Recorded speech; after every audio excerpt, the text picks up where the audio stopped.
on my clock. It is now. Good idea, turning on the mic, thank you. So today is April 27th of 2021, and I will call the meeting of the Wenatchee School Board to order and ask that you would stand and join us in the pledge of allegiance.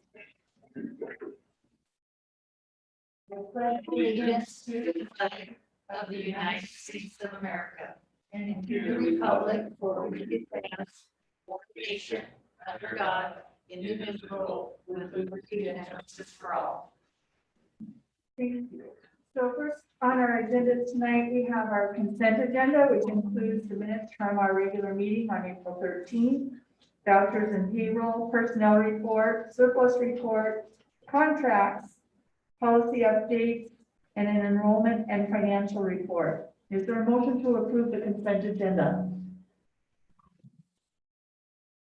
I move to approve the consent agenda.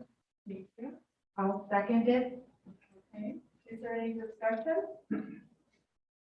All those in favor? Aye. Aye. Any opposed? No? Great, thank you. That motion carries. Now we are moving on to citizen comment, and it is my understanding that we have a combination of online and in person. And so Ron, if you would call folks out, that would be great. First up is Abby Danko, and she's online with us. I don't have a microphone, so there we go. Hopefully you can hear me enough. Go ahead and unmute, Abby. And who is keeping the time, please? So how will the speakers know? Will you tell them? Okay, so those who are giving public comment this evening have 3 minutes, and apparently those online are not able to see the timer, so you can start your timer, or I will give you a verbal when that time is up. Okay, and Abby, you are up. Please proceed. My name is Abby Danko, and I'm a senior at Wenatchee High School. So as a Wenatchee High School senior with 6 weeks left of my school year, I believe we should not return to full-time in-person learning. Another change, especially one that will be so short-lived, is not what we need right now. This year has been so tumultuous for us that the least you can do is keep it the same. If it were up to me, I would recommend staying in hybrid as a full-time option. I find myself more productive when I'm not in school for 8 hours a day, and it gives some of us the opportunity to work and save money for college. But today I would specifically like to address the argument of students' mental health as the reasoning for returning to full-time. If that is the rationale leading this decision, then I also expect parents and the school board to be pushing for better resources and discussion in schools in regards to mental health. When we lost a senior at the beginning of the school year, there was very little discussion about it. We got a cookie-cutter email telling us if we needed resources to email one of our school social workers. No one came into Zoom rooms to talk with us. No one had a discussion about mental health with us. Only 2 weeks ago did we have school social workers come into our classrooms to tell us they were there for us because our grade had seen so much loss and change. To us seniors, that conversation felt 3 years too late. That conversation should have come after we lost a freshman 3 years ago. If this return to full-time is truly driven by bettering students' mental health, then you better make sure that you are providing the proper resources and materials to struggling students instead of choosing not to talk about the things that are difficult. Thank you. Thank you, Abby. Appreciate it. Next.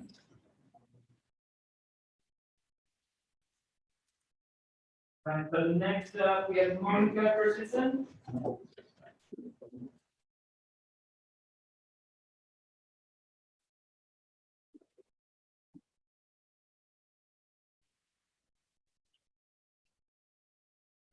We might need to turn that on when that goes off. Okay, here we go.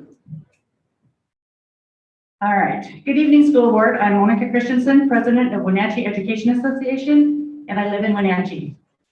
I am certain we can all agree this has been one of the most challenging years in education any of us have ever experienced.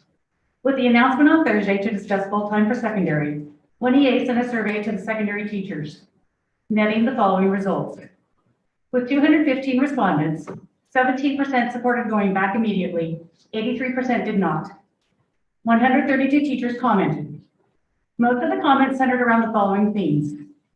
This year's back and forth decision-making. The decision had been made, so why revisit? The timing, with approximately 20 or so days to go. The innumerable changes causing stress. And my biggest concern, the now lack of trust felt towards the district and school board to make a decision and stick with it. Not one single teacher said they did not want to be in the classroom with their students full time.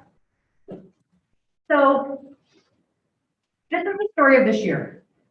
Close your eyes if you'd like and listen along. This feels as if we are on a boat in the middle of the ocean. A boat that is capsized with all members on board thrust into the water. Not knowing what they are in for is terrifying. The cold rush of water pounds them in the beginning, and the people are certain they cannot manage. But they get comfortable with the blue canvas in front of them, and they tread on, managing and doing well. They are supported by others treading through the unknown, encouraging each other to keep going. It will get better. The waves become calm and consistent, the treading easier, but not for long, for the seas are uncertain, and one small wave after another crashes into the survivors, each wave thrusting them below. Sputtering, they make it back to the surface and regroup with small cohorts of people who take refuge in leaning on each other, providing individual support where needed, shouldering the load when necessary, but continuing to say, look, we are succeeding. We can do this. Hang on. We can see the shore. And with that shore in sight, the seas are calm once again. All the members of the boat, from the young to the old, know they have settled into a consistent rhythm and are comforted in the knowledge that they will make it. And then, there it is, a monster of a wave, out of nowhere, crashing into the survivors, plunging them into the depths of change and then unknown once again. Filled with despair for having worked so hard to make it this far, to be once again pummeled by the waves, the survivors begin to flounder, some succumbing to the waves that eventually suck the breath out of them because they have no more to give. Overly dramatic? Probably, but the comments from teachers are real. Teachers are part of this equation, and they are fighting to keep these kids and themselves afloat. I can't do this anymore. Extreme mental burnout. The situation is dire. Our comments stated by teachers frustrated by the shifting sands beneath their feet.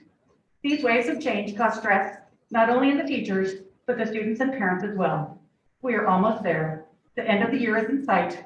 Please allow us all to make it to the end without another wave of change. Thank you, Monica.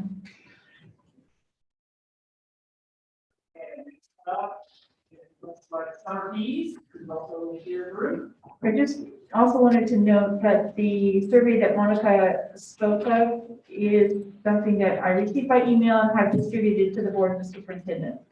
So thank you. Hi, members of the board. My name is Summer Pease, and I am a sophomore at Wenatchee High School. Today, we're all discussing sending 6th through 12th graders back in full-time. In my opinion, my peers, not only is this a dangerous decision, but it's a decision being made without the voice of the student. With only 31 in-person school days left until summer break, it makes little to no sense to introduce such a dramatic change with such little amount of time. The current argument is these 31 days will prepare us for a normal 2021 to 2022 school year. Now, everyone in this room has gone to school. We all know that during the summer, no student wakes up at 6 a.m. ready to learn. Yet we all wake up early on that late August day, ready for a new year, not even batting an eye about how this last month went. Others argue that the mental health of students is plummeting. I can tell you right now, it's going to make things only worse, not better. The anxiety levels will rise, all that can be prevented from one change. For once in a crazy year, we have a stable schedule we can rely on, a schedule we've kept up for 13 weeks. The stress of learning is gone with our small class sizes and our safety of 6 feet. The stress will be brought back with another idea of an unneeded change. In this argument, it also includes the fact that school board members do not think students have enough structure in their day. Structure is something that cannot be built in a day to begin with, nor by adding 4 more hours to the school day. It is something that each person or student has to create for themselves or their lifestyle. Many students have created a good routine for themselves after school, which include exercising, getting outside, working, or even having more time to finish homework without stress. 2.5 hours of school gives students more time to do things they love outside of school. This change would disrupt routines that have been created and work great for students. And it would only stress out students and teachers alike as we have to create new routines once again. If you vote for us to go back full-time, you'll be pulling from the ploys of our parents in politics.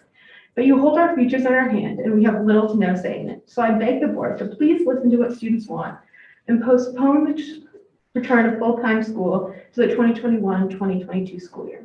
Thank you. Thank you, Summer. Okay, next up is Lisa Buckington, and I think you're online. Thank you, school board, for allowing us to revisit this important topic. So tonight I am going to read a letter that myself and 3 of my coworkers wrote together. And here it goes. So, dear board members, as Wenatchee schools and parents, we are asking the school board to vote to return to full-time school for the remainder of this school year. Dr. Butler has stated that students are safer at school than at home. Our students who are able to come in person half day are doing better emotionally and academically than those who are not coming in. It has been seen throughout the region that our students' mental health is disintegrating, and the best place for students to get help is at school. In our opinion, this is the most important reason to bring school kids back into the classroom full-time. We had been at the point of just making it through this school year as best we could for ourselves and for all of our students. And we hoped that things would get back to normal in the fall. 3 things changed our minds. The first thing that really impacted our decision and our thinking was the letter written by Wenatchee healthcare providers about the adverse effects that the lockdowns were having on our children. The second was when school personnel were moved up the list for vaccinations. And lastly, according to the Centers for Disease Control, we can now safely return students to full-time. For us and for many parents, the effects of the lockdown are far worse than the possibility of contracting COVID at school. Most of the arguments against going back to school have nothing to do with safety or contracting COVID. This has been a difficult year for both students and our staff. By going back to school, we would be returning to what the students and staff are familiar with, our kids in the classroom. It would not be yet another change. It would be a return to normalcy, and would provide our students with access to mental health services at least 6 weeks before summer begins. For those parents who have children who are struggling, we need to offer them the opportunity to send their children back full-time. We also need to provide a place for our students to have access to a fair and equitable education. Many of our students, and you're not hearing from them tonight, are trying to work online in situations that are not beneficial to their education or their well-being. As a result, we are further widening the achievement gap. We call on our colleagues, our union, and our school board. Please, we need to be a part of the solution. We need to bring educational equality to these struggling families. Thank you, Lisa. Your time is up. If you'd like to submit those comments to us in writing, we'd be happy to receive them by email. Thank you so much. Next up, Ryan Hurley.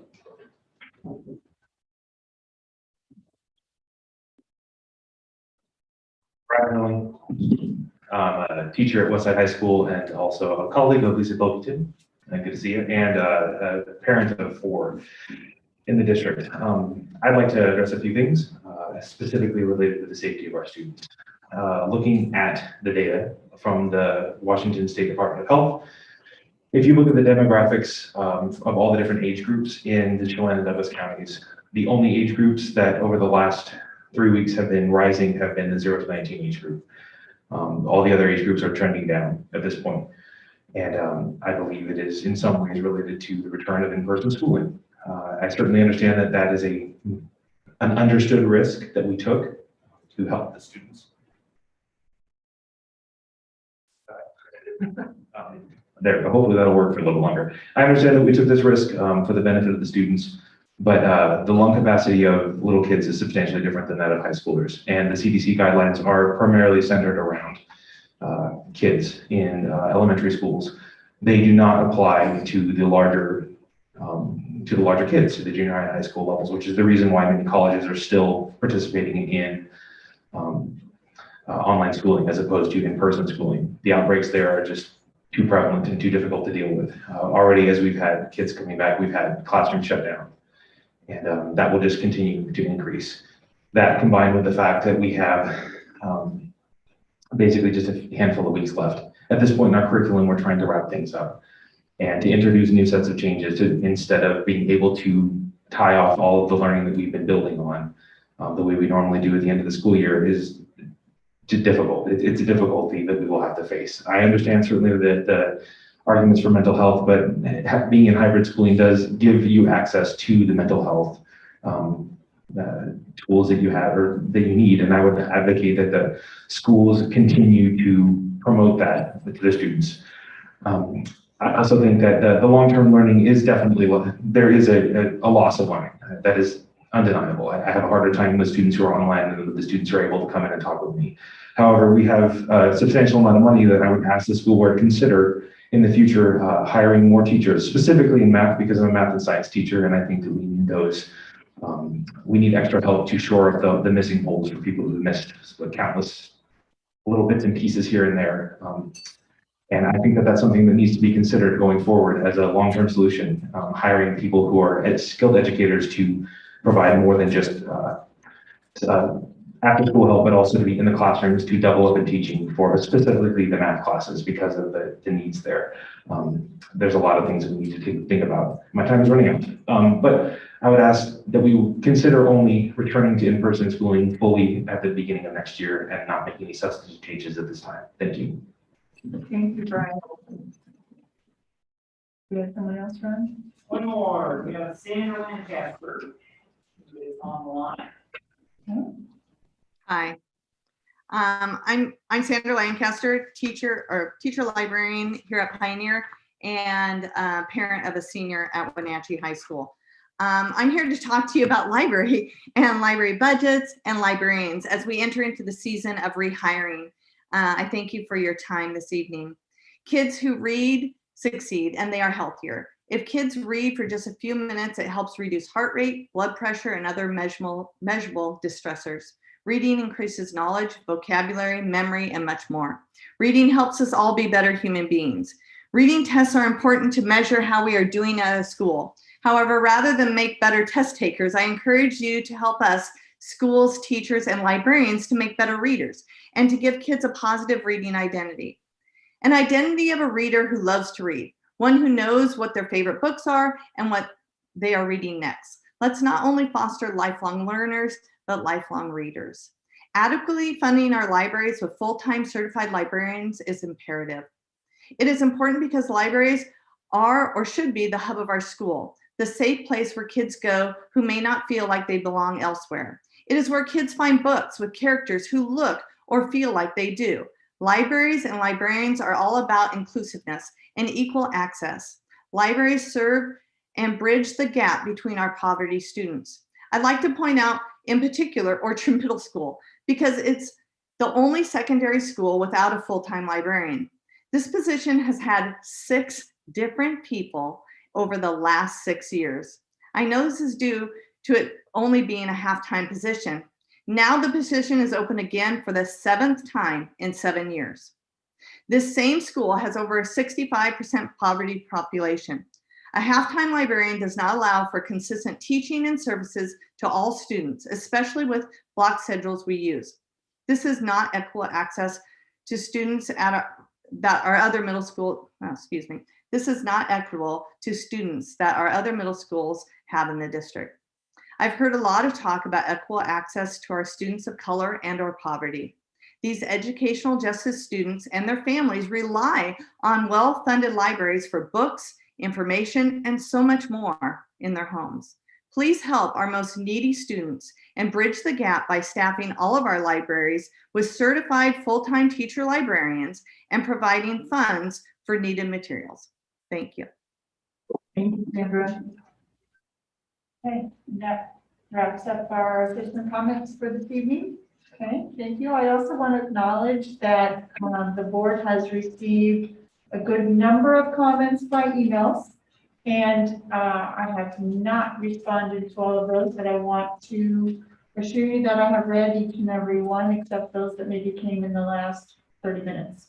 So I appreciate that input. You are being heard, and even if you didn't get a direct response from me in particular. So moving on, next we have ASB reports. We have Good, we got Aria and James. James. Okay, great. Him real quick. James, you're up. All right, cool. First off, I just want to ask Ron, are you managing all the cameras that are happening in the boardroom right Yes. now?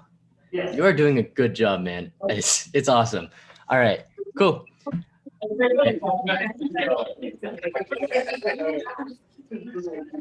All right, cool.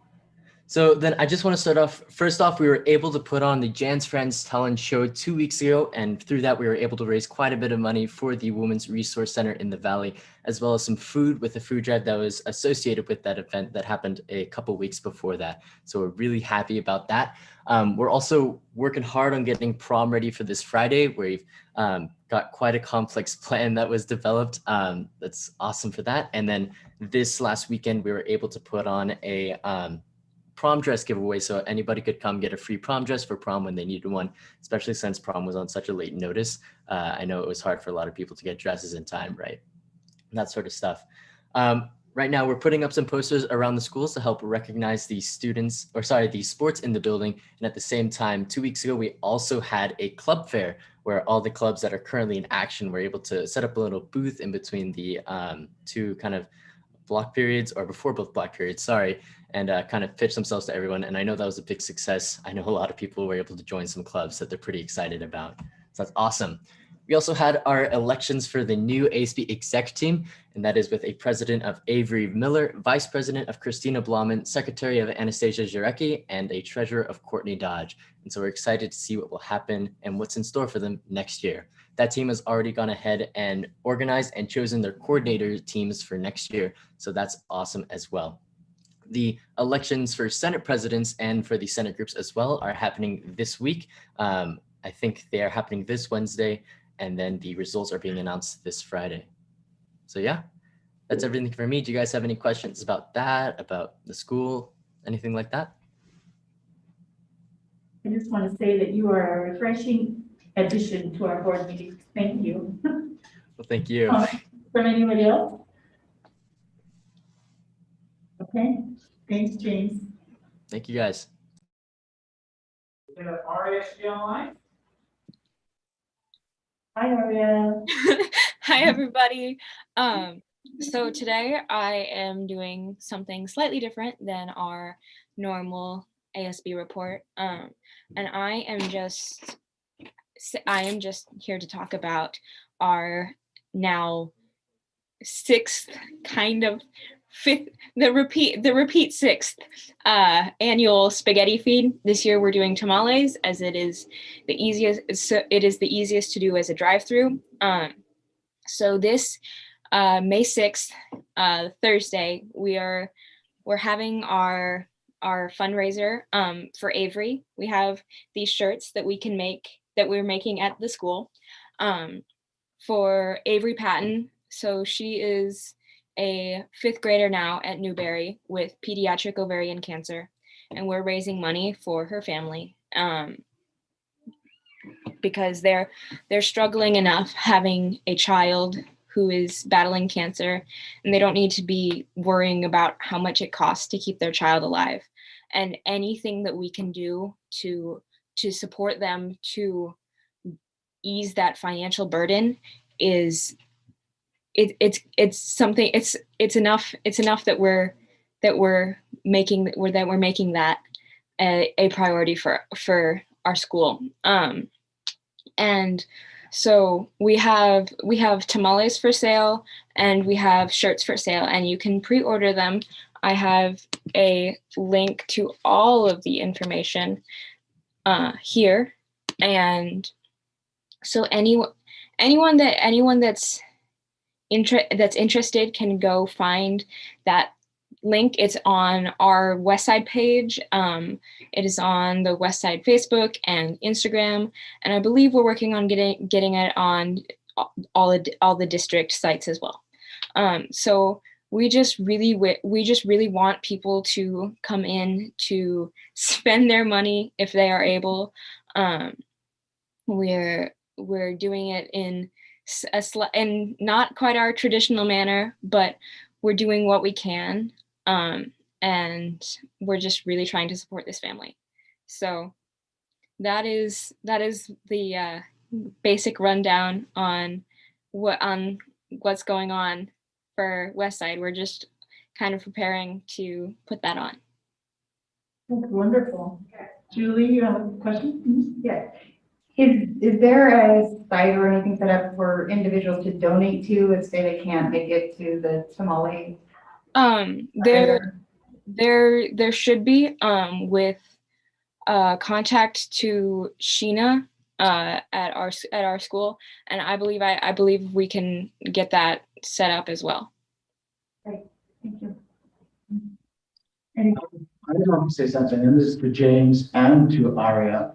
You two have had civic leadership positions with waves and storms and everything around you, and we've enjoyed listening to you. You've been brave. You've exemplified your classes, looking out and taking care of the whole world.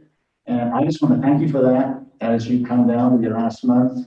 Well done. It's a tribute to both of you. Thank you. I just went and picked up my cap and gown today, and it really feels real, guys. Congratulations, that's awesome. I'll see you at the tamale drive. Thank you.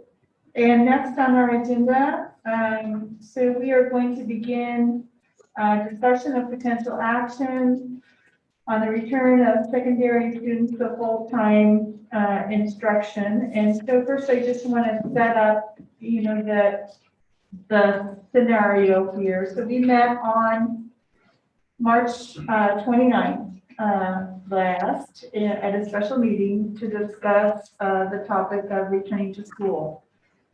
The governor's order of March 25th is what precipitated the meeting, because the governor announced that he was now mandating that schools would follow the CDC and DOH guidelines, reducing potentially in some grade levels the social distancing from 6 feet to 3 feet.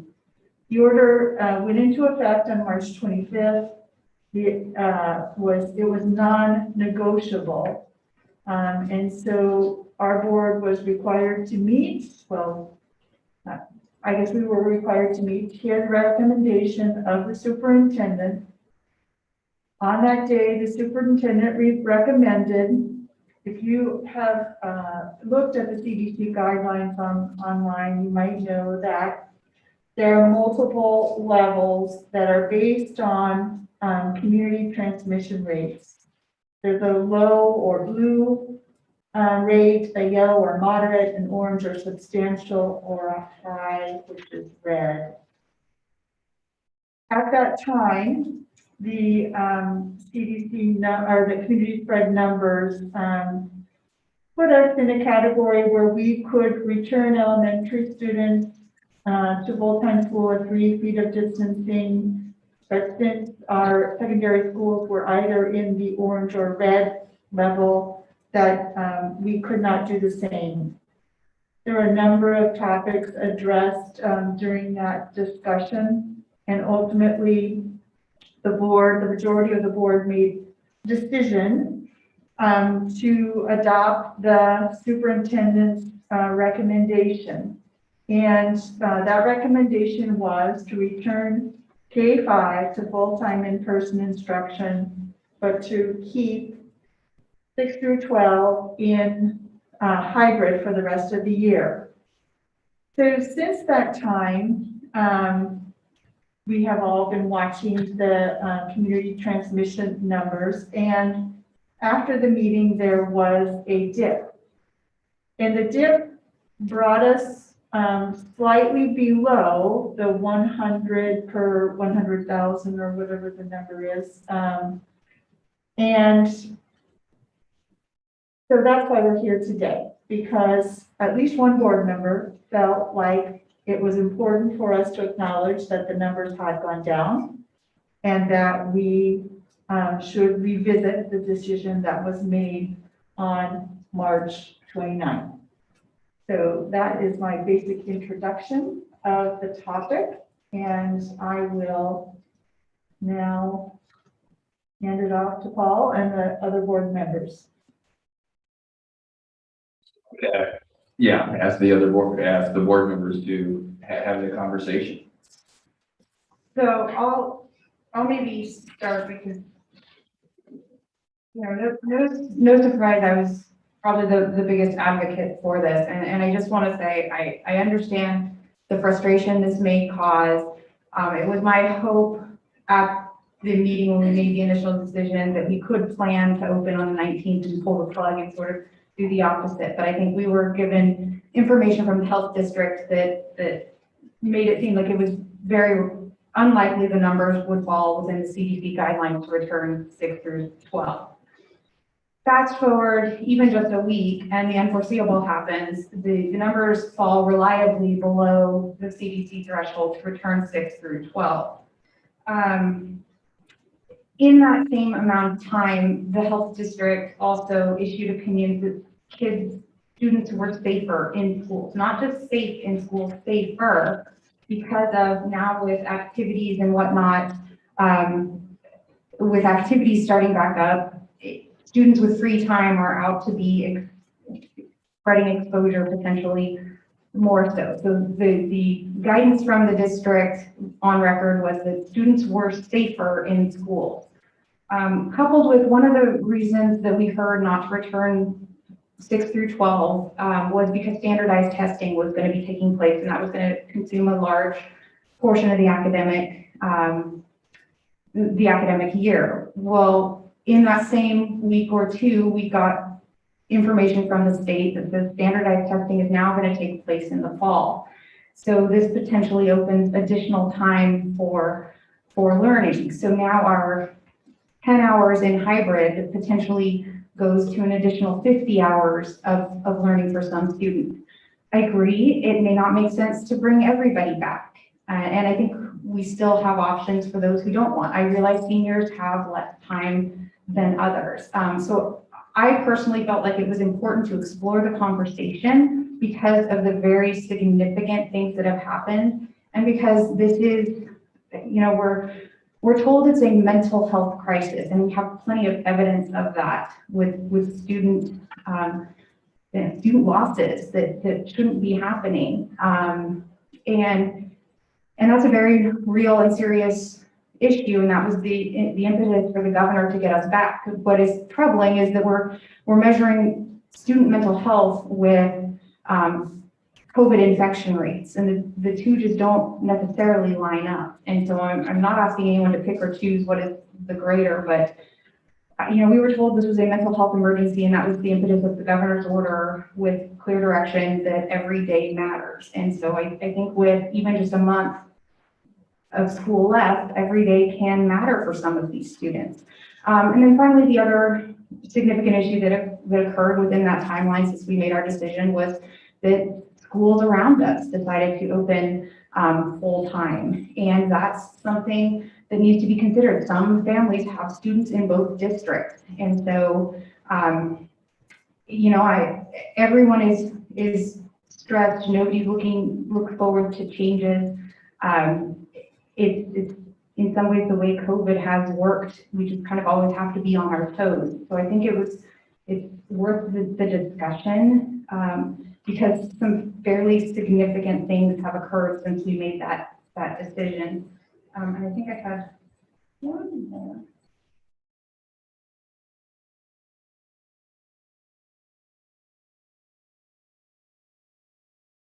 And then one thing that was compelling to me, and correct me if I'm wrong, Paul, but I think we heard from a logistical standpoint in the original discussion that the district is actually, it's based on resources, easier to operate it K through 12 versus how we've carved it out with K through 5. And so and correct me if I'm wrong, if that's not accurate. Transportation wise, you're 100% correct. So the pieces that have looked at and advocated all along is, you know, we've put out there that students learn best in person. We identified at the start of the pandemic that we had concerns about equity if we couldn't get all students back in classrooms. And I think that's still, I haven't heard that change has changed. So I'm operating on the premise that, you know, majority of students learn better in person. We can now legally offer full-time education to all of our students. Unless anything has changed, we can technically, with our resources, offer full-time education to our students. You know, we've heard a lot in some of the emails and correspondence that there's no way we can do this with 3 feet, but the reality is the mitigation is not going to change in the fall. So what we do now is still going to be carried through to the fall, I would assume. So if we're concerned about not being able to meet standards now, the truth will still be there in the fall. So to me, that's less compelling. And then to talk about increased exposures, well, we've closed classrooms down in hybrid. So will we close classrooms down potentially in full-time? It's possible, but it's happening in hybrid. And I don't think it's happening. I don't think we have reliable evidence that it's happening because students have returned to school. I think it's happening because students have returned to activities in life in general, which may, you know, support the position that students were safer in a structured environment. But and correct me if I'm wrong, we still have an option for students who don't want to return, for families who don't want to return. So I feel like this conversation is important, that we give students an opportunity. Recognizing things have changed. This was not meant to be a bait and switch on any part, and families are going to be inconvenienced, and it's another change. And as a parent of 3, I realize that it's not necessarily something I'm looking forward to, but I have 2 that went back to school and have enjoyed every day of it. And I have a middle schooler who is sad, and even potentially sadder now that she doesn't get that opportunity. So I think we owe it to still the students to have this conversation. Next. If you want. Whoever's. I'll go next. Okay. I guess I just need a clarification in regards to the data, because I haven't seen any recent data in the last week or maybe even 2 weeks. So I'm not sure, and we know that there was an interruption by CDHD, that there was going to be an interruption on the data. So I'm not sure if I'm missing something. In the, I noticed the same thing. Okay. And so what I just noticed today on the Wenatchee World, they did start republishing those numbers. And the 14-day period that they used is dated April 5th to April 18th. So that was about a week after, to 2 weeks after our last, or 3 weeks after our last meeting where we made this decision. But nothing official from the health district. It's my understanding that these numbers do come from the health district. Okay. What was the rate? In Chelan County, it says 148 cases, but 185.8 per 100,000, and that is for a 14-day period. Okay. What I don't know is how that translates to the 7-day period that DOH and CDC uses, so there's a little bit of a disconnect. Okay, I think we'll get a little bit more of that in a little bit. I can give Maria something that is factual and recent within the last week. The CDC statistics, and they're the only one that have kept the statistics coming out currently. We were in the red zone, I think, for 3 days during the last 7, something like that, between the 18th and now. So we've been in the orange and the red, but there's no question that we are in the red some of the time, and who knows what will happen next. Okay, thank you, Martin. So that is obviously, we're still thriving in the high upper end, which I'm just going to quickly, Laura mentioned this, that this request was brought up by one person from the board. It wasn't actually a consensus from the board to bring this as an agenda item. Again, the board voted on March 29th, and I think, and that vote was, for secondary students that they will remain in hybrid for the remainder of the year. And that was actually a quote directly taken from our meeting on March 29th from Dr. Gordon. Our current reality is that we are not prepared to provide a safe learning environment for our secondary students. Mitigation strategies will not change in the fall, but I truly believe we don't have what is necessary to follow those mitigation strategies to a T as a district. I truly believe that we need to redirect our focus and our resources to the fall startup so that we can safely return all of our students to full-time instruction, all of our students. But I really believe that right now, with the current rates, with the current furniture setup, with our classrooms, we can't do that right now. Eastmont has different facilities. Eastmont has different student counts. Eastmont has different demographics. So using Eastmont School District as a reason, it's just not apples to apples, in my opinion. So again, I'm just going to ask that we redirect and focus our resources so that we can bring all our kids back safely following the mitigation strategies that the health district and the Department of Health have established for us.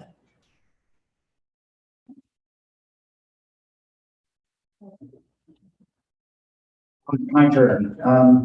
I think it is legitimate to make a request to review the decision on full day and hybrid schooling that we made 4 weeks ago. I see it as a review. So I consider it my responsibility, if we're asked to that, to undertake the review rigorously and with an open mind. I took the trouble to listen to people across the spectrum. And then I weighed up the pluses and minuses as if I had to make the recommendation, which is not the fact. Because that's the only way I could think about it. There's not just one dimension of what the case rate is.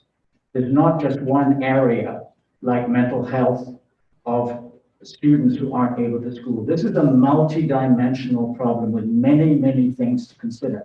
I very much appreciate what Maria said. In fact, I'm going to quote one of the people I talked to. It is very nice to say that you will conserve your energy for the recovery plan in the future, but you better darn well do it. So that's on our back. So that's another dimension. So I could revisit all of the arguments, pros and cons. Generally speaking, every choice has some people who are in the plus column and some people who are in the minus column. I don't think I'm going to do that because we pretty much did cover that already. I will say that full-day elementary seems to be welcome and successful, and I hear that from a lot of people. So that's good to hear. However, I don't think middle school and high school have anything like the same conditions or the same time situation right now. So simply, I said to myself, what should we ask? Has the environmental situation changed from what was expected 4 weeks ago? And bouncing between red and orange with everything going on, I knew that we could be theoretically able for some of the time not knowing whether we're going to have a whiplash and shut down. That's not new. That was the way it was 4 weeks ago too. So that hasn't changed. Have we discovered new considerations that justify making the change, something that we didn't think about before? I don't think so. So I have 2 no's after the review. I respect the decision.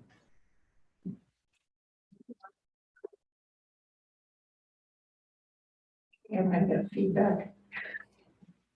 Thank you, Ron. So I'm not going to beat a dead horse, but I just want to point out that the board receives whenever we have students going into quarantine. That number is increasing significantly, both at the elementary and the secondary level.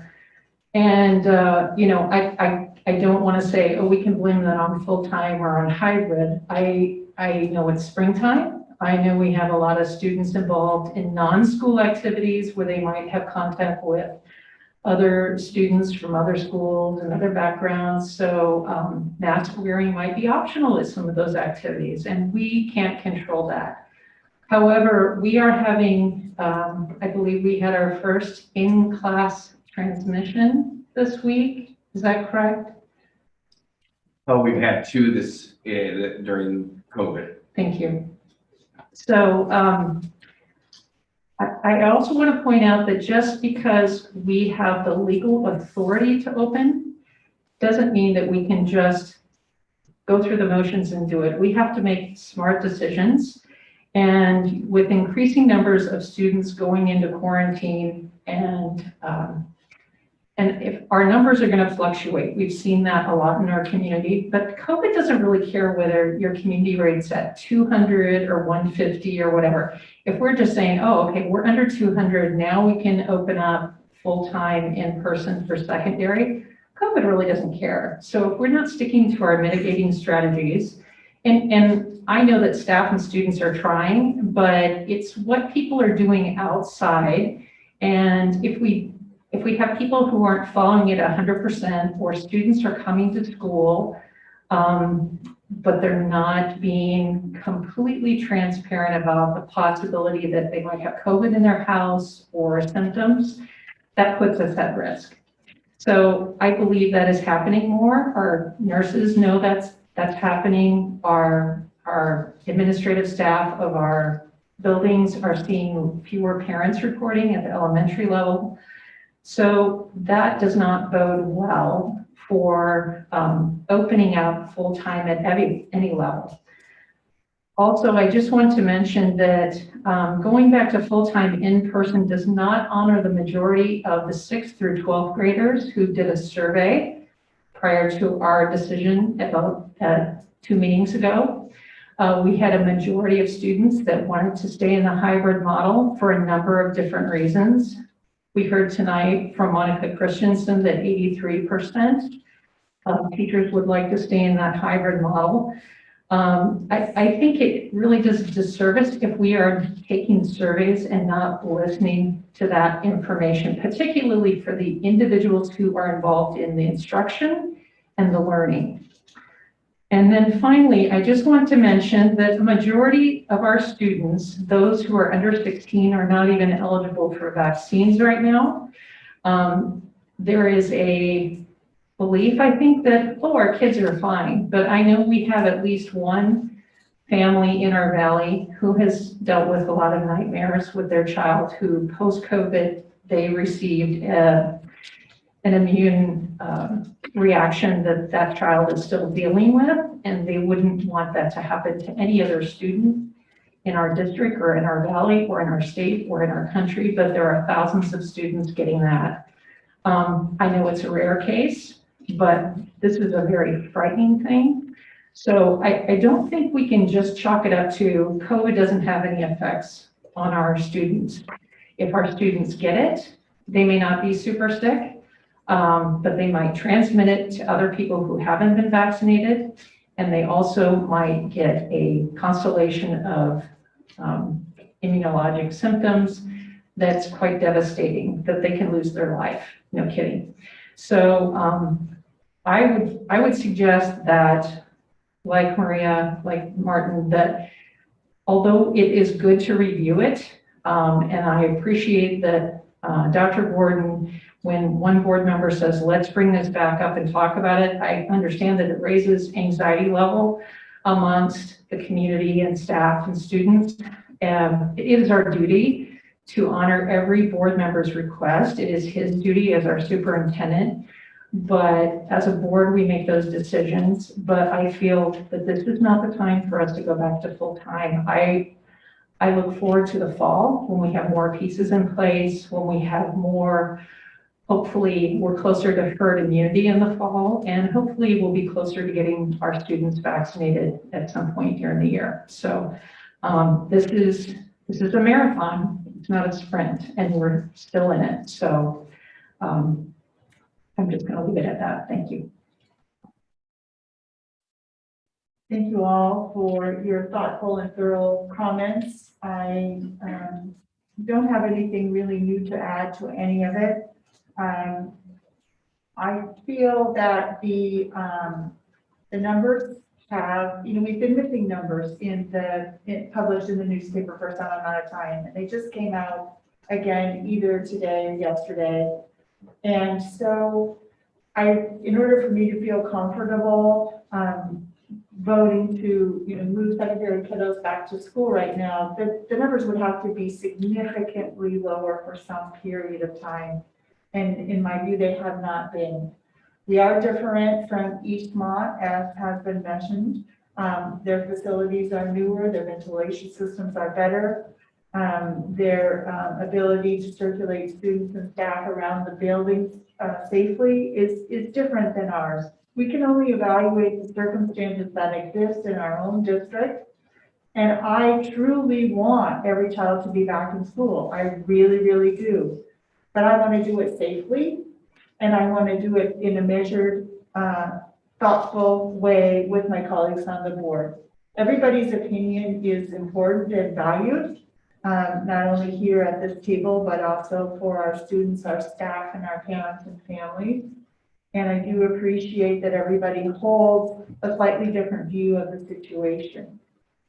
And I'm not sure at this time if you want to take a vote, or how does the board feel? Do we need to just offer a verbal consensus?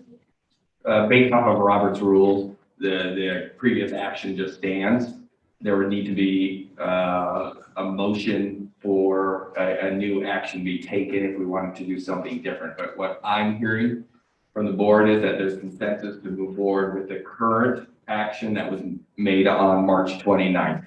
So no further action needs to be done as of right now. Unless there's a board member who feels that there's a proposal that they would like to put forward, and a motion certainly could be put on the table at this time. But as the superintendent stated, with the lack of the motion, the past motion stands, and we would continue as we decided at the last meeting. Is there anybody who wants to put a motion on the table? I'm not going to put a motion on the table because I know exactly how it would go, but I just want to say I do appreciate that having this conversation. I do, like I said, I know it caused some anxiety, but I think it is our responsibility when things change as dramatically potentially as they did, that we have to take a hard look to make sure we made the right decision, or the best decision on the information we have. So I'm not going to belabor it more, but I do appreciate everybody's thoughts and comments and being respectful about it, and doing what we think is all best for our students, our district, and our teachers. Agreed, thank you. I think civil discourse is probably the best role modeling that we can do right now. And I think the board did a really good job of that tonight. So thank you all for participating. So after all that, you should be able to go home. But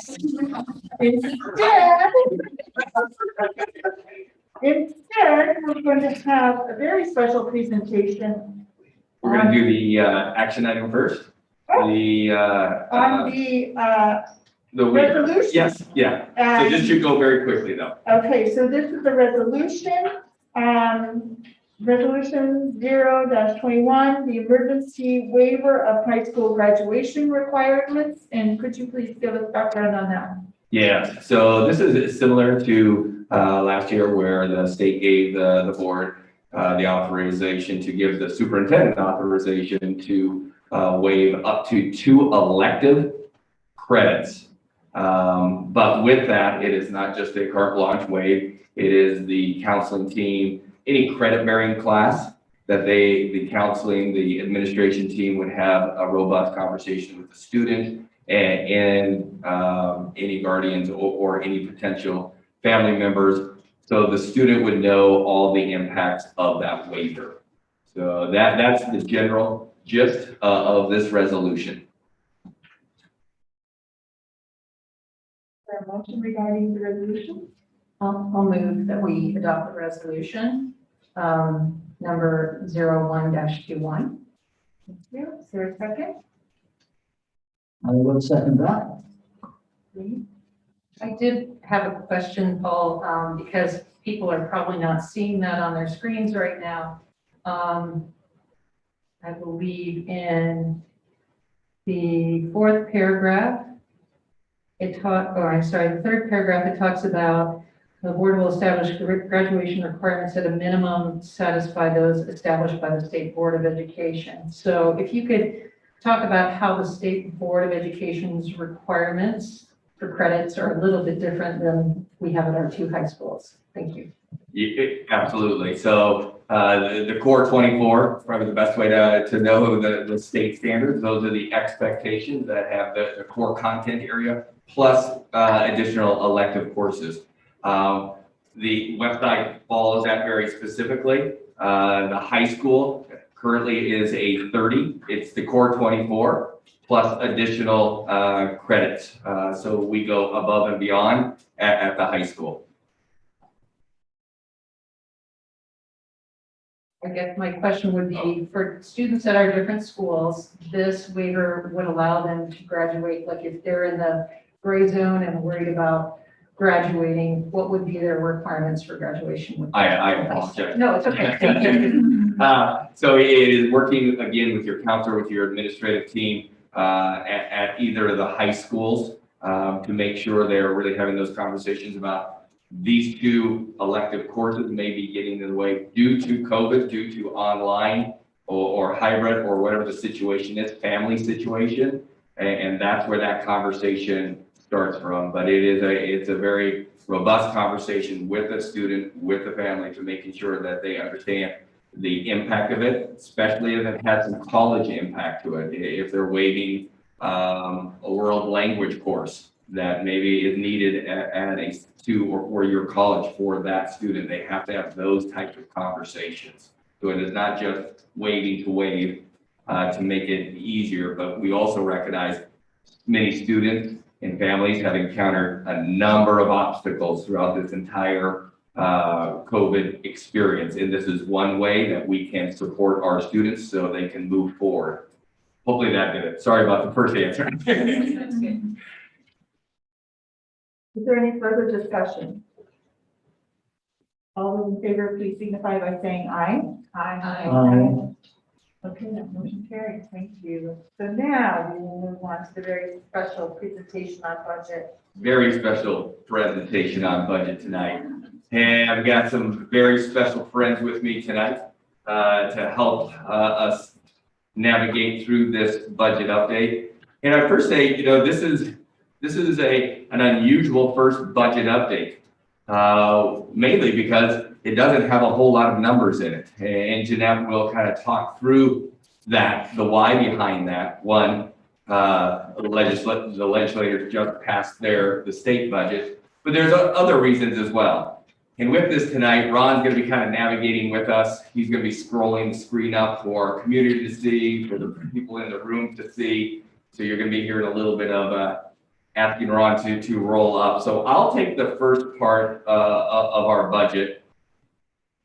And for board members and staff members, you've heard me say this before, a budget truly is a value statement. A budget is about what a district, what an organization values in the work that we're trying to accomplish. And that's what we're talking about tonight, really setting that foundational work around the value of what our district does. And we're truly leaning in. As the board knows, and I believe our community knows, and our different stakeholders, we're working feverishly on developing a new strategic plan. But the Board of Education set the values around excellence in learning, equity, and accountability. That drives our work. That literally drives it. We talk about those three values on a consistent basis at the cabinet level and at the school leadership level as well. Those are critical to us. We talk about those pieces, and I hope you'll be able to see how those are reflected in the presentation tonight and at our special board meeting coming up that we'll talk a little bit more about. The goal is to be better. Bottom line, we're an organization that is driven. Ron, you can scroll up a little bit for it. The goal for us is always to continue getting better. That's what we want to be. We want to be better at the end of the day for our students. That's what we're trying to create, a highly effective system. Continue to lift up the entire organization. We're focused on academic and social emotional outcomes for each student, offering no excuses related to a child's background or their neighborhood. Commit to working collaboratively, are willing to embrace our current reality, focus on self and system improvement, demand that the values of the organization drive improvement. Our goal is to truly become a highly effective education system with a promise to build a foundation of diversity, equity, and inclusion from which each student emerges future ready. We're a district that is serving 7,600 amazing scholars, encompassing elementary, middle, high school, a newly created online Wenatchee Internet Academy, our tech center, regional tech center. All things we're so proud of, incredible work that happens all the time. But we also recognize we need to keep getting better and making sure every one of our students emerges future ready, because great organizations are really looking at each and every student. And for us, racial equity for our students is critical. Have that definition up there. Racial equity is when race does not determine quality of life, opportunities, and outcomes. Right now, and we're not unusual in many districts, but right now, for our Latino students, I can tell you where we're going to be for the vast majority of our Latino students and the vast majority of our white students. I have that data up there, and I want to be clear. This isn't a COVID pandemic data. Right here is 4-year average of smarter balance assessment. This is what we talked about in the board's value of accountability. Part of that accountability is transparency and being humble with where we're at, acknowledging it, but at the top of the header, we have to get better. We have to get better. And just quick samples, 3rd grade reading, 4-year average. Latino students are scoring at a 26% proficient rate. If you're a white student in our district, you're at a 60% proficient rate. 60% of our white students are proficient. 26% of our Latinos in 3rd grade reading are proficient. So you can see that across the board. Ron, if you would move up. So for us, it's really trying to be very thoughtful about improvement strategies. Alignment of our PK-12 system that leads with diversity, equity, and inclusion. Supporting educational staff with research-based practices. You've heard from Dr. Stacy Bain around the reading work. We're starting to see some emerging data that is super exciting. Some emerging data. It's not exactly where we want to be, but anecdotally heard just yesterday from a couple educators who, for the first time in this one teacher's classroom, a 1st grade teacher, is no longer 2 or 3 kids into chapter books at this time of the year. It is her entire class. And she had something somewhat, she was pushing me a little bit. She was like, I don't have enough books for all these kids to read. Because they're decoding. They're able to tackle these chapter books, and she's seeing it as an educator. But again, Is it across the system? No. And for a great system to be a great system, it cannot be teacher by teacher or school by school. And that's what we meant by it does not matter neighborhood or your background. And we're adamant about that. It is not okay. But for us, it's doing those pieces. And I'm super proud because I've got a cabinet team and an administrative team and people throughout this entire organization who are really pushing on improvement. Another one of those pieces is the work being led by Mike and Stacy and others within learning and teaching around bringing a math team together to really focus in on our math work. You had saw that slide before. Math is a greater struggle in our district, a much greater struggle for our students across the board. So I'm proud of the leadership and the willingness to have honest, truthful conversations about where we're at and what we're going to do. Principals, this is a big piece. Principals as instructional leaders. We see when it's working really well at our middle school, when they have the assistant principals, when they have the coaches, and our leaders are free to be in those classrooms, thinking and talking about instruction all the time. And that's why we're so adamant about adding in assistant principals. Mike and Stacy will talk about that a little bit later. But systems-focused approach to ensure that every student thrives, not by accident, but by design. That it's not by happenstance that kids are successful here. It is 100% by design and it's purposeful. For all of us, we know, we've heard a lot about social emotional. Creating a thriving environment where students are seen, know they belong, and can be their authentic selves. Critical. We know as educators that when students feel safe from a physical to emotional, their learning is going to go at a much higher rate. If they're not feeling safe for whatever reason, physically or emotionally, the learning will take a backseat every day of the week. It's why I'm so proud of the work the district has done way before I got here around social emotional learning, and that we're going to continue to ramp that up and make sure that is evident in every classroom and in every school we see in our district. So with that, I'm going to hand it off to Jeanette as she talks about a number of questions. She pushes us on literally every day. I'm so proud to have Jeanette on our team and the work she's doing daily to really push our organization to be better and really be thoughtful about the financial decisions we're making. Jeanette? Well, Paul is moving and shaking over there. I'm running behind him feverishly. Wait, hold on.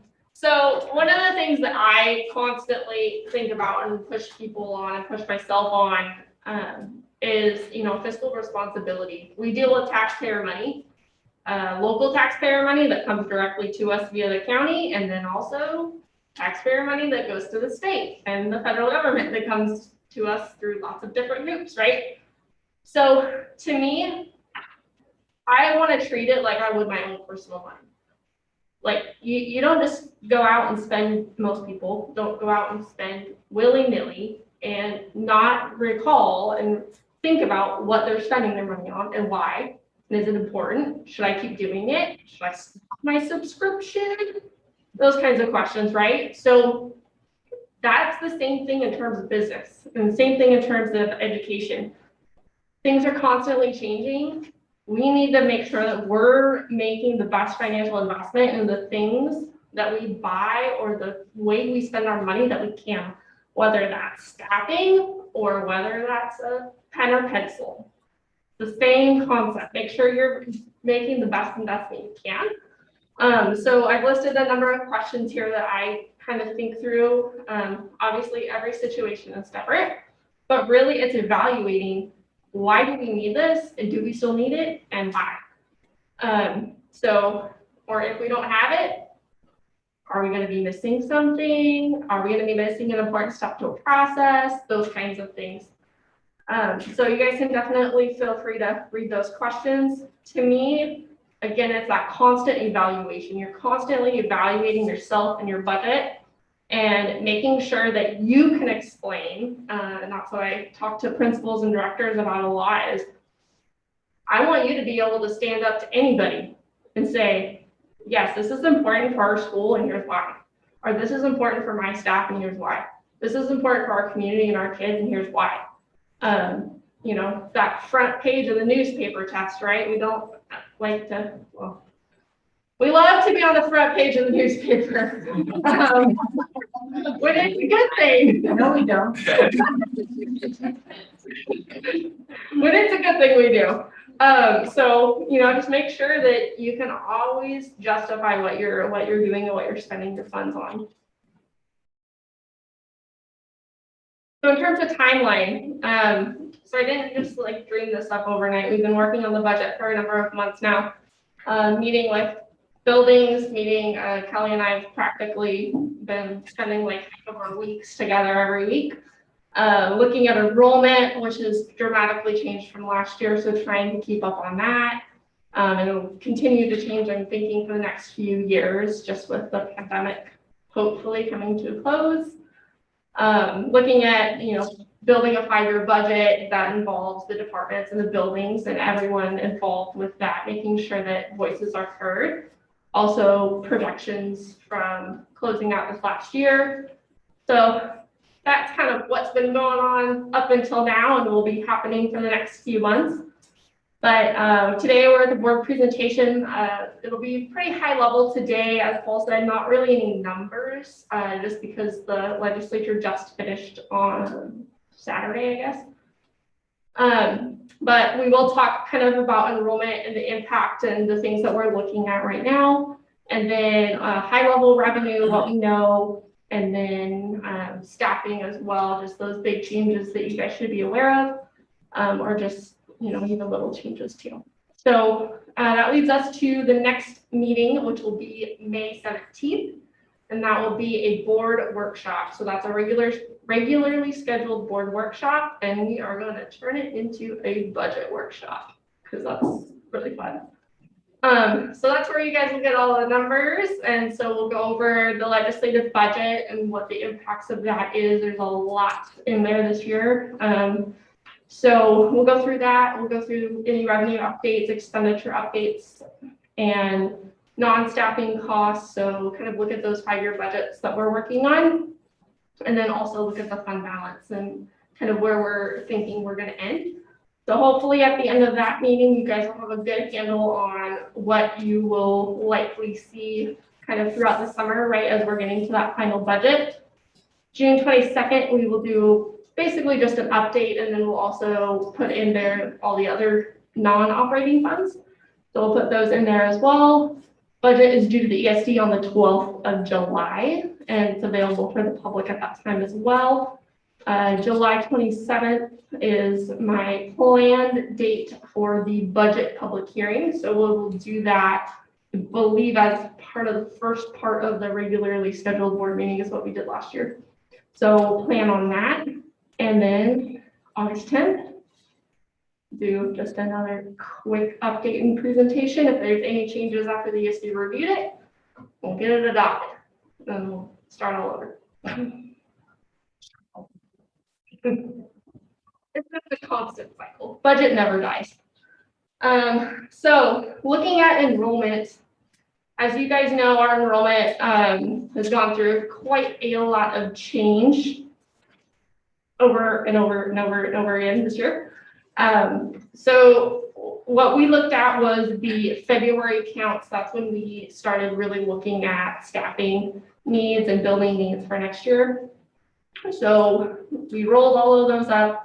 I did look at the cohort survival, and that was actually pretty close to kind of what I was planning as well. It's about 99%. And now analysis of the birth rate information. And so we looked at that, kind of looked at the trends, did some projections. We also have a few other things, tools and things that are impacting us this year. The pre-registration and WIA enrollment surveys. So we looked at that information. You know, if students said that they were going to go back next year to their regular schools, we moved them back, did as much of that work as we could. Pinnacle's prep, we also analyzed the enrollment impact there, so we could get some accurate information. So hopefully we have less surprises next fall. Also, CTE is expanding offerings at the middle school, all the middle schools and the high school. So we got a lot of awesome change and expansion there that we're excited about. And then WIA, the big question mark, at least in my head, for enrollment for just over the next several years. What does that look like? What's the need gonna be? And I guess time will just tell, right? Okay. So the next thing is revenues at this time. And I have not had a chance to dive into the state budget yet. That'll happen the end of this week. So I'll have more information on that, like I said, at May 17th meeting. But there's a number of things that were being tossed around during the session that, you know, could impact the district, and what that impact is, we'll find out later. But enrollment hold harmless, transportation hold harmless. Those are things that are specific to pandemic changes that districts and hopefully the legislature heard kind of our, you know, reasoning on. So we'll see what that looks like. Again, not sure exactly what that will do. Also, we know our regionalization is going down. It's going down 1% every year. And so that impacts our state funding. And then also just determining what the IPD, which is the implicit price deflator that's in the state budget, what that is. And that's also where the benefit rates for retirement and insurance are set.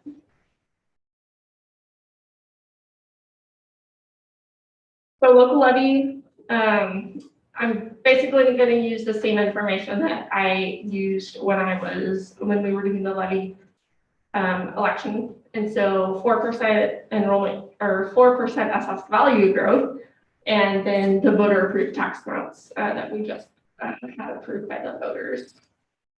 And investment earnings, unfortunately, are down due to lower interest rates at the county. So I will be budgeting lower interest earnings.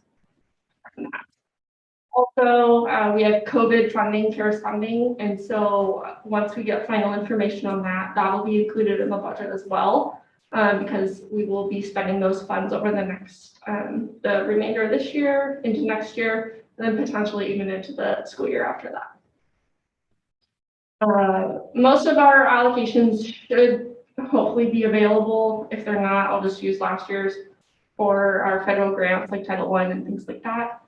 21st Century, we do have one grant that is expiring, and we are working to try to either find a way to continue support for those programs, or asking OSPI if we can potentially expend that. So hopefully I'll have more information at the May 17th meeting. And then Newberry expires next school year, and then Pioneer, Orchard, Mission View, and Columbia expire the year after that. So that'll be kind of just an ongoing thing for the next few years that we'll be talking about.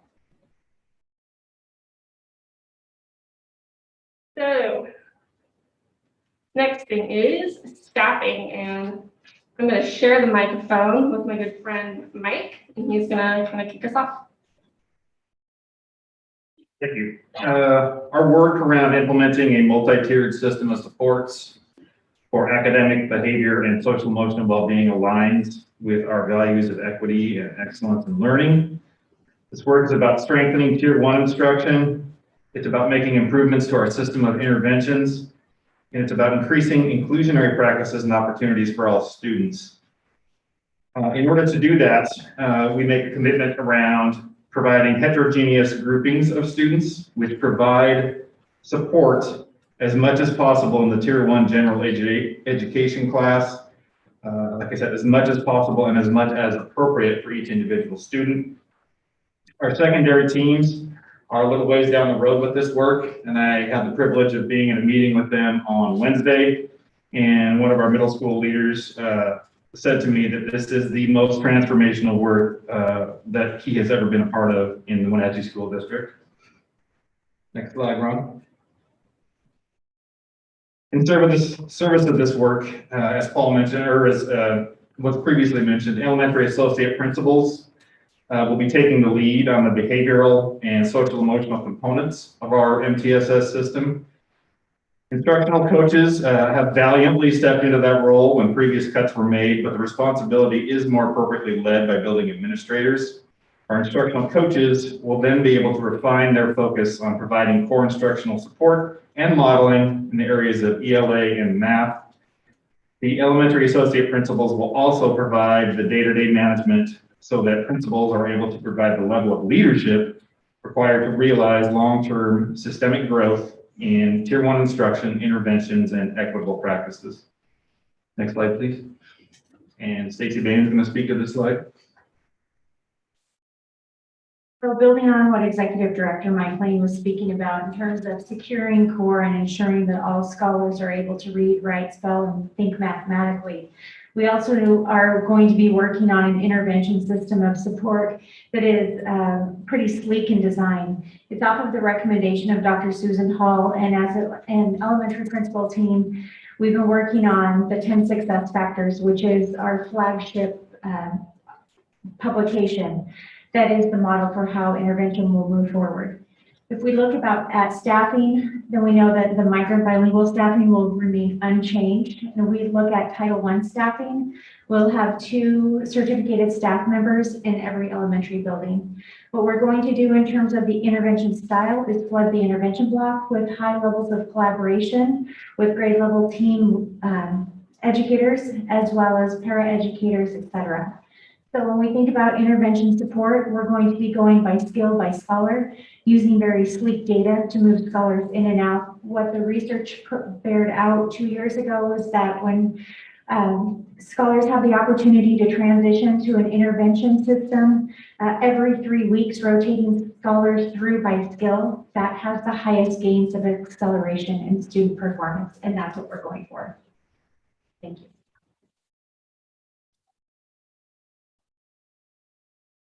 Wrap it all up on the back end with operations.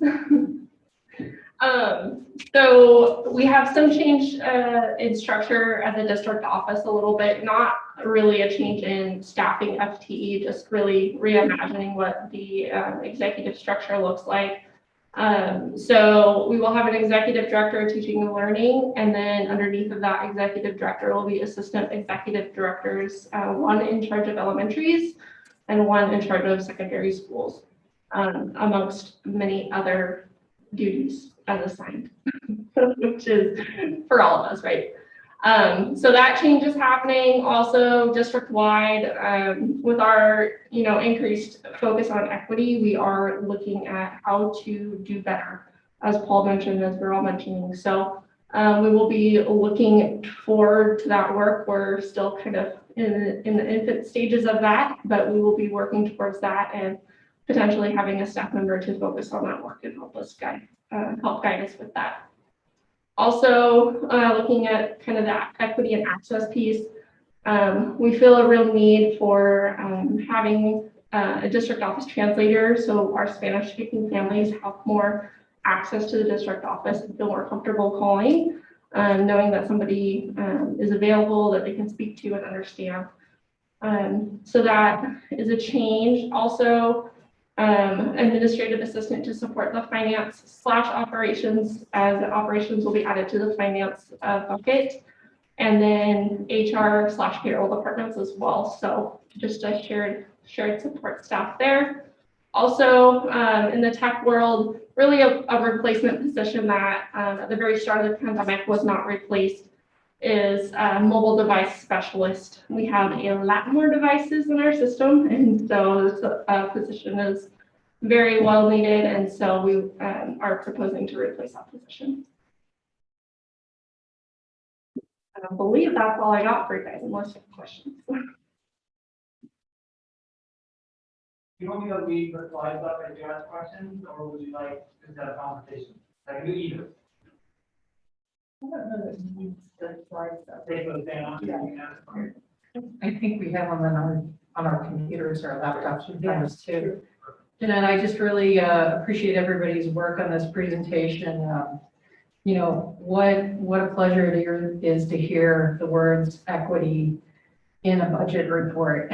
So I think we're all moving in the right direction. I'm glad that we got those board values incorporated into our budget for our reasons why. And I'm really excited to see kind of these newer pieces being added to support that equity in our district. So thanks to you and the rest of the staff who presented. I think it's long overdue, but it's okay. We're heading in the right direction, and it is incumbent upon us to do better for all our students. So it's hard data to look at, but we know that we can do better, and we must. So thank you. I will echo what Michelle said. Thank you to every one of you guys for the initiative and also the passion that we can do better for all of our students. But at the same time, being fiscally responsible about it. You know, it kind of echoes what Michelle says, that I personally look forward to the day where equity and inclusion is not part of our vocabulary, because we are doing it every day. It's not something that sticks out because we aren't doing it. So you know, again, I appreciate the passion. So I'm looking forward to see this through for the betterment of our district. I do have a question in regards to enrollment. Did we complete, did the district complete the study for the boundaries? And if so, does that help in any way for the enrollment future projections? Yeah, so that study has been completed, the Davis study. So yeah, it will help us as we look. It'll help us on a couple of fronts. One, as we're engaging into the evaluation of Lewis and Clark, the dual language program, those numbers are going to be really important for us long term, because they also look at the birth rate, as Jeanette did as well. So there's a lot of meaty data in there that we're going to be using on a regular basis, and there's other implications for that Davis study as well that will for the board of directors at that time to really look at I'm forgetting the term, but kind of the regionalization of each of the board members, where they're seated, where we're at on that piece as well. Jeanette, other areas where we would be using it, or did I hit them? I think you got it all. Okay.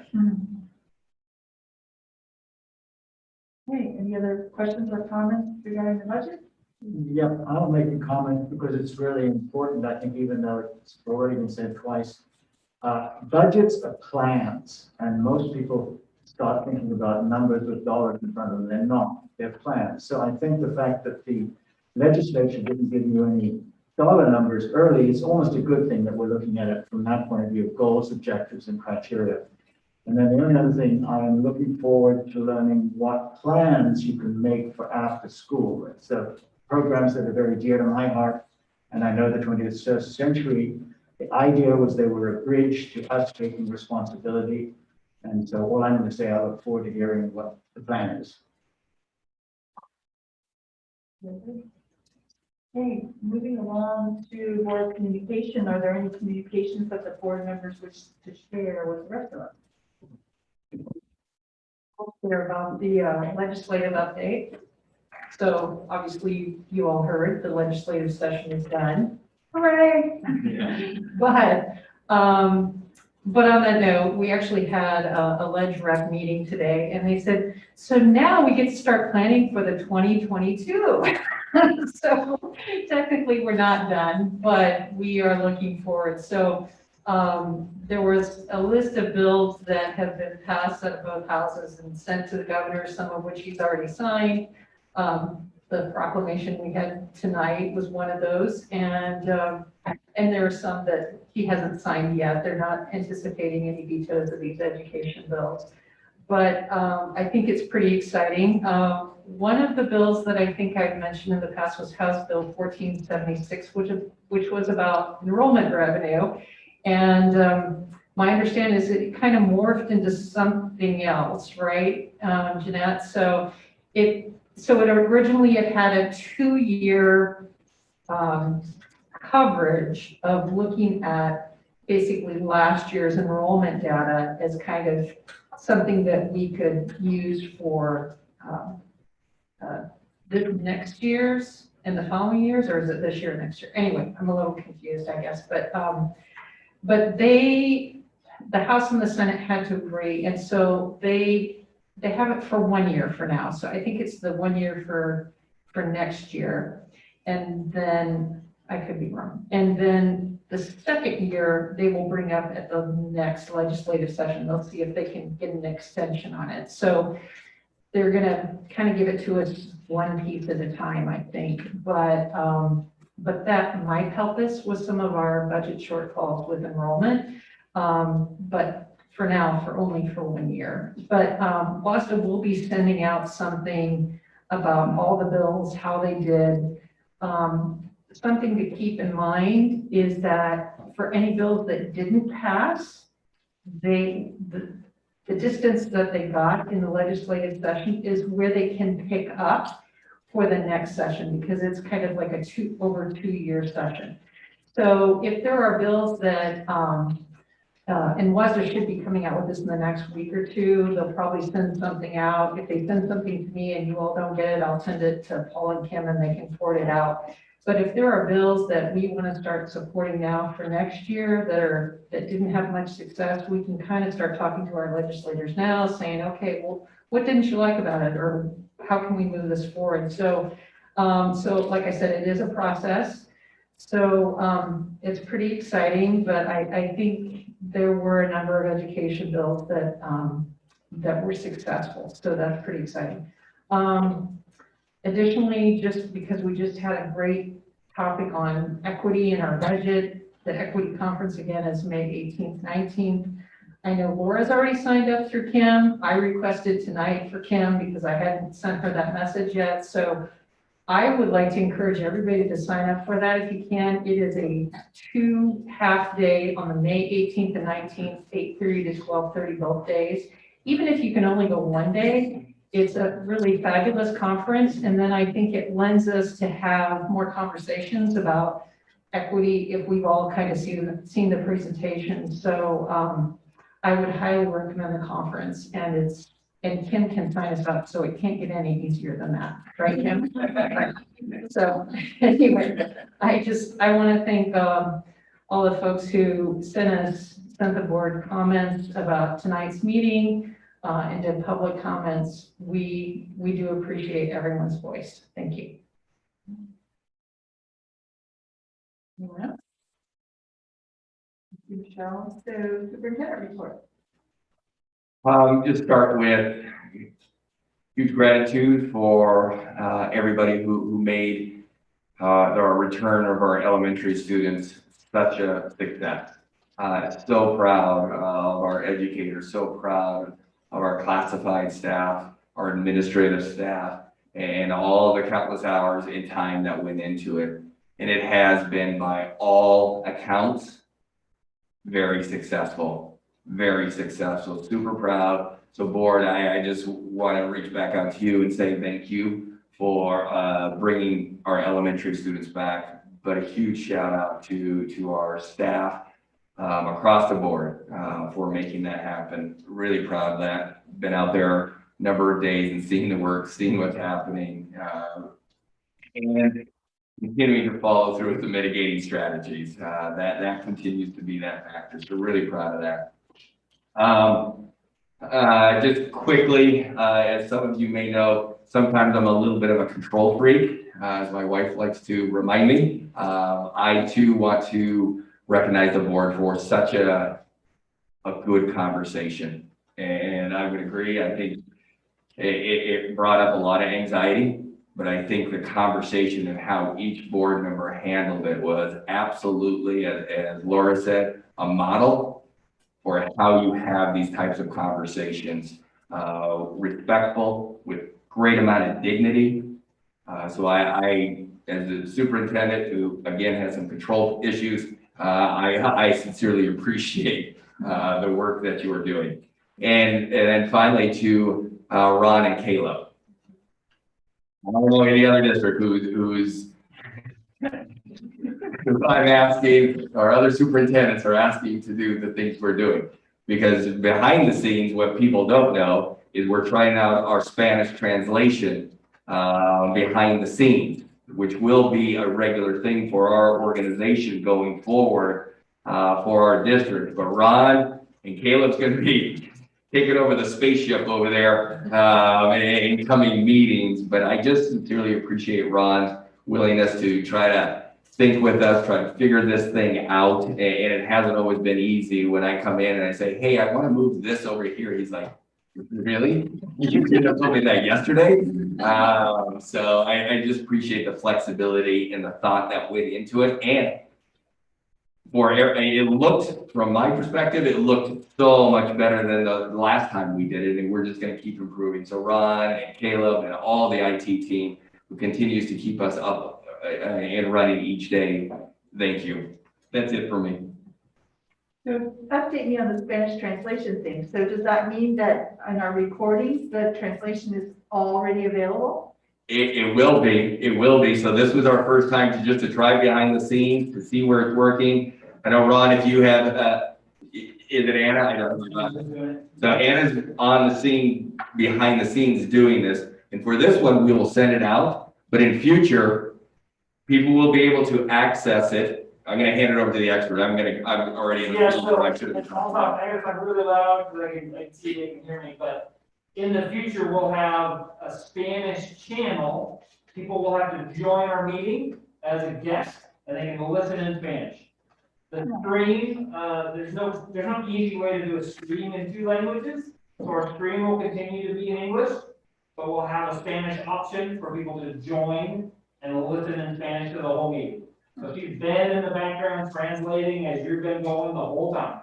So, and we're recording that, so we can upload that tomorrow or the next day. So we have the Spanish audio for anybody who watches after tonight. Nice job. But in the future, we'll have a way for the Spanish community to join the meeting and listen in their native language. That's great. Nice. And then additionally, down the road, another goal is ASL.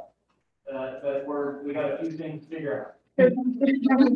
Do we have any Spanish speaking folks who are helping us to evaluate it, like try it out, test drivers to make sure that they're feeling like it was? That might be a super good way to do the next meeting. Again, get to know people in there so they can listen. We make sure it really works before we really. Yeah, I'd like advertise some it to the whole feedback. Yeah, that'd be great.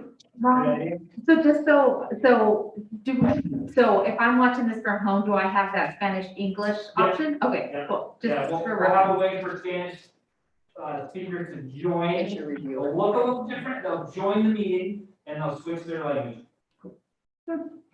Thank you, Anna Regan, for translating for us this evening. And we can't hear her because she's on the other channel. But she hears us. And she hears us. I saw her on the screen earlier. I was Yeah. wondering what was up with that. So fabulous.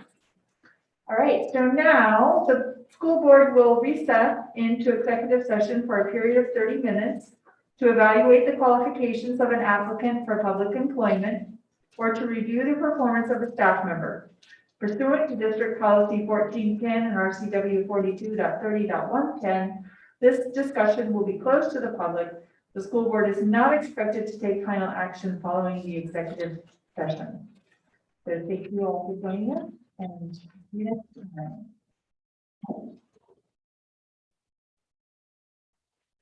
Thank you. All the screens. Thank you.